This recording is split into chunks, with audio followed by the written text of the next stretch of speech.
orchid horror story is not one that was such a long time ago. It actually began following a vacation to the Pacific Northwest.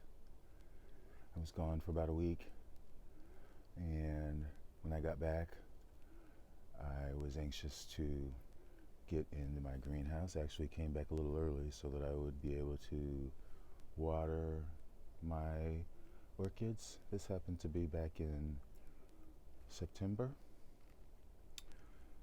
and it had already begun to be a little bit cooler outside.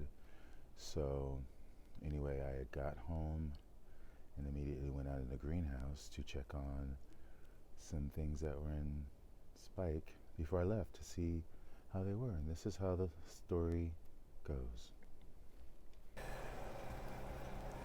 So I came home early from a vacation and came out in the greenhouse to check on some things because I knew some stuff was in spike. And as I got to the area, I noticed things were falling all over. And so as I picked things up, I noticed the plant that should have had spikes on it, the spikes were gone. They were nibbled off. So at that point I became quite suspicious and was looking around underneath the benches. But since I had just got back from vacation, it was early, I said I was going to water, and so I'm going to go out and fill up these buckets with water. And since it's so cold still, I'm just going to let them sit overnight. And then I'll come in tomorrow and water them.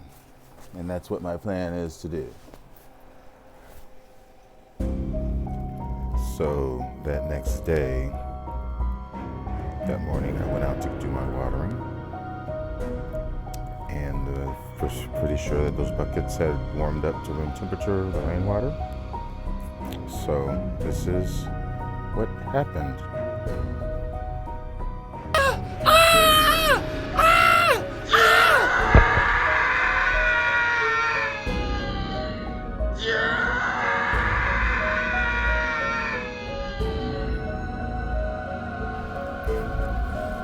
So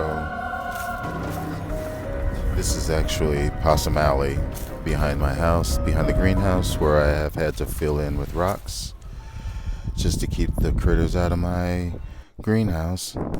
Anyway, everyone, that is how it is and how it was that night.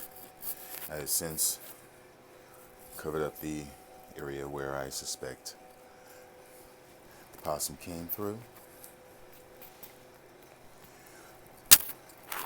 Thanks for watching another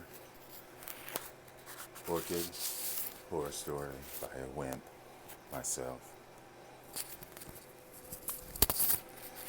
Enjoy your orchids.